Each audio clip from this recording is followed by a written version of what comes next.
Meus queridos amigos, o meu nome é José Carlos e hoje, dia 10 de setembro de 2021, é o Dia Mundial de Prevenção do Suicídio.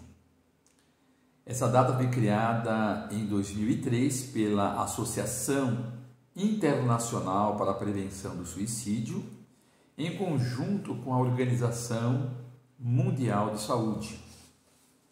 Dessa forma, hoje nós gostaríamos de ler uma mensagem sem comentários, para aqueles que fossem nos ouvir tirassem as suas próprias conclusões.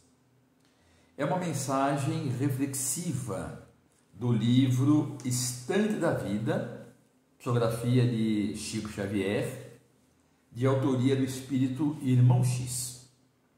É o capítulo 2, intitulada Depoimento. E aí, Irmão X nos traz a seguinte informação. Aqui vai, meu amigo, a entrevista rápida que você solicitou ao velho jornalista desencarnado com uma suicida comum.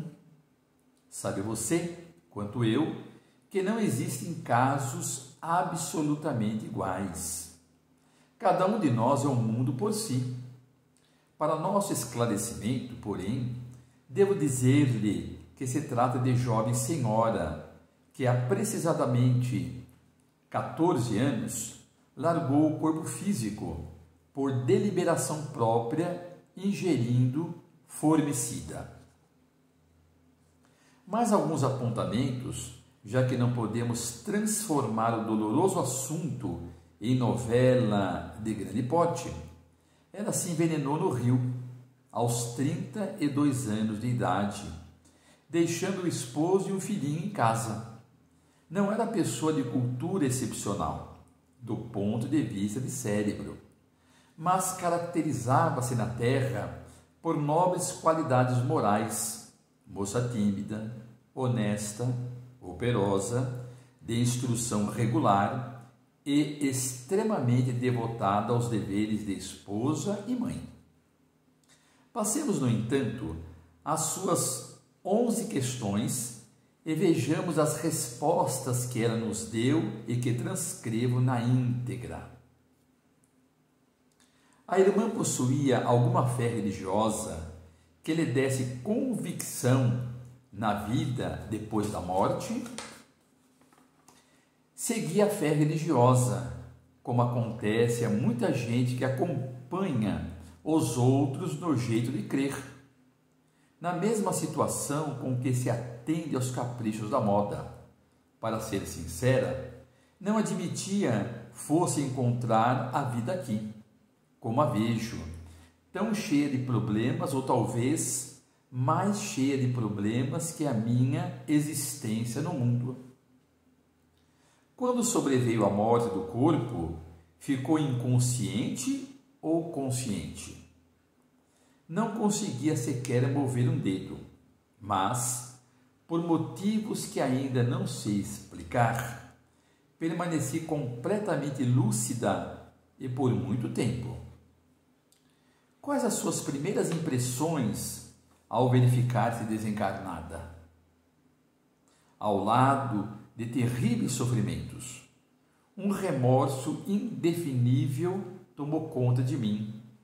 Ouvia os lamentos de meu marido e de meu filho pequenino, debalde gritando também a suplicar socorro. Quando o rabecão me arrebatou o corpo imóvel, tentei ficar em casa, mas não pude. Tinha a impressão de que eu jazia amarrada ao meu próprio cadáver pelos nós de uma corda grossa. Sentia em mim, num fenômeno de repercussão que não sei definir, todos os baques do corpo ao veículo em correria, atirada com ele a um compartimento do necrotério. Chorava de enlouquecer. Depois de poucas horas, notei que alguém me carregava para a mesa de exame. Vi-me desnuda de chofre e tremi de vergonha. Mas a vergonha fundiu-se no terror que passei a experimentar ao ver que 2 homens moços me abriam o ventre sem nenhuma cerimônia, embora o respeitoso silêncio com que se davam a pavorosa tarefa. Não sei o que me doía mais, se a dor indescritível que me percorria a forma, em meu novo estado de ser, quando os golpes do instrumento cortante me rasgavam a carne, mas o martírio não ficou nesse ponto, porque eu, que horas antes me achava no conforto de meu leito doméstico, tive de aguentar duchas de água fria nas vísceras expostas, como se eu fosse um animal dos que eu vira morrer quando menina no sítio do meu pai. Então, clamei ainda mais por socorro, mas ninguém me escutava nem via. Recorreu à prece no sofrimento? Sim, mas orava à maneira dos loucos desesperados, sem qualquer noção de Deus. Achava-me em franco delírio de angústia, atormentada por dores físicas e mentais. Além disso, para salvar o corpo que eu mesma destruíra, a oração era um recurso de que lançava a mão muito tarde. Encontrou amigos ou parentes desencarnados em suas primeiras horas no plano espiritual? Hoje sei que muitos deles procuravam auxiliar-me, mas inutilmente, porque a minha condição de suicida me punha em plenitude de forças físicas. As energias do corpo abandonado como que me eram devolvidas por ele e me achava tão materializada em minha forma espiritual quanto na forma terrestre. Sentia-me completamente sozinha, desamparada. Assistiu ao seu próprio enterro com o terror que o meu amigo é capaz de imaginar. Não havia espíritos benfeitores no cemitério? Sim, mas não poderia vê-los. Estava mentalmente cega de dor. Senti-me sob a terra, sempre ligado ao corpo, como alguém a se debater num quarto abafado, lodoso e escuro. O que aconteceu em seguida? Até agora, não consigo saber quanto tempo estive na cela do sepulcro, seguindo, hora a hora, a decomposição de meus restos. Houve, porém, um instante em que a corda magnética cedeu e me vi libertada. Pus-me de pé sobre a cova. Reconhecia-me fraca, faminta, sedenta, dilacerada. Não havia tomado posse de meus próprios raciocínios quando me vi cercada por uma turba de homens que, mais tarde, vim a saber serem obsessores cruéis. Deram-me voz de prisão. Um deles me notificou que o suicídio era falta grave, que eu seria julgada em corte de justiça e que não me restava outra saída senão acompanhá-los ao tribunal. Obedeci e, para logo, fui por eles encarcerada em tenebrosa furna, onde pude ouvir o choro de muitas outras vítimas. Esses malfeitores me guardaram em cativeiro e abusaram da minha condição de mulher, sem qualquer noção de respeito ou misericórdia.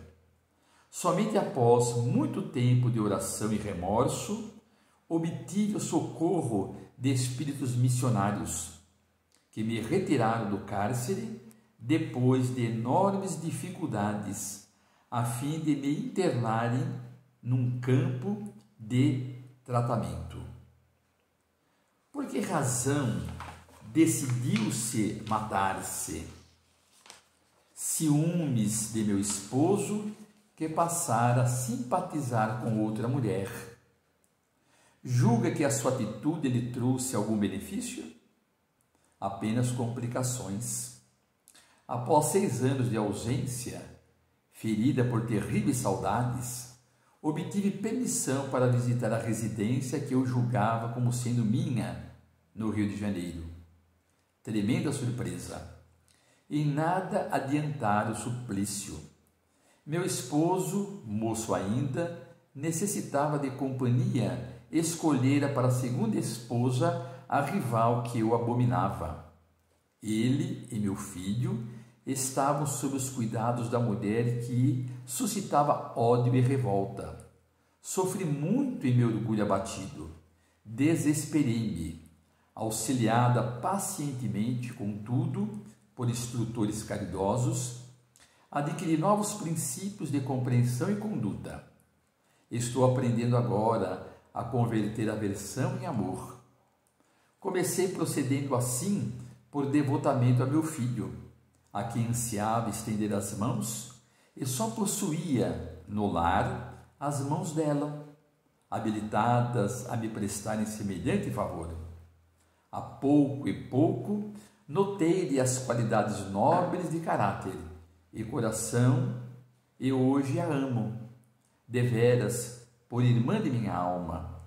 Como pode observar, o suicídio me intensificou a luta íntima e me impôs, de imediato, duras obrigações. Que aguarda para o futuro? Tenho fome de esquecimento e de paz. Trabalho de boa vontade em meu próprio burilamento, e qualquer que seja a aprovação que me espere, nas corrigendas que mereço, rogo a compaixão divina me permita nascer na terra outra vez, quando então conto retornar o ponto de evolução em que estacionei, para consertar as terríveis consequências do erro que cometi. Aqui, meu caro, termina o curioso depoimento em que figurei na posição de seu secretário. Sinceramente, não sei por que você deseja semelhante entrevista com tanto empenho. Se é para curar doentia a ansiedade em pessoa querida, inclinada a matar-se, é possível que você alcance o objetivo almejado. Quem sabe? O amor tem força para converter e instruir. Mas se você supõe que esta mensagem pode servir de instrumento para alguma transformação na sociedade terrena, sobre os alicerces da verdade espiritual, não estou muito certo quanto ao êxito do tentame. Digo isso porque, se estivesse aí, no meu corpo de carne, entre o frango assado e o café quente, e se alguém me trouxesse a ler a presente documentação, sem dúvida que eu julgaria tratar-se de uma história da carochinha. Então, que Deus possa todos abençoar, protegê-los nesses momentos terríveis, pelo qual tantas provações se nos batem à porta. Eu agradeço o carinho, a atenção de quantos estarão a me ouvir e peço a Jesus as bênçãos a todos os corações amigos, sempre com um copo d'água, para que Deus possa colocar aí os fluidos, o remédio, aquilo que de fato todos nós, muitas das vezes, precisamos. Fiquem todos com Deus e nesse dia 10 de setembro possamos elevar os nossos pensamentos com muito amor e carinho a todos aqueles que infelizmente se equivocaram. Mas lembrando sempre que Deus é amor, que é misericórdia e tem recursos suficientes para nos ajudar e nos amparar, seja quais forem as nossas deficiências. Muita paz.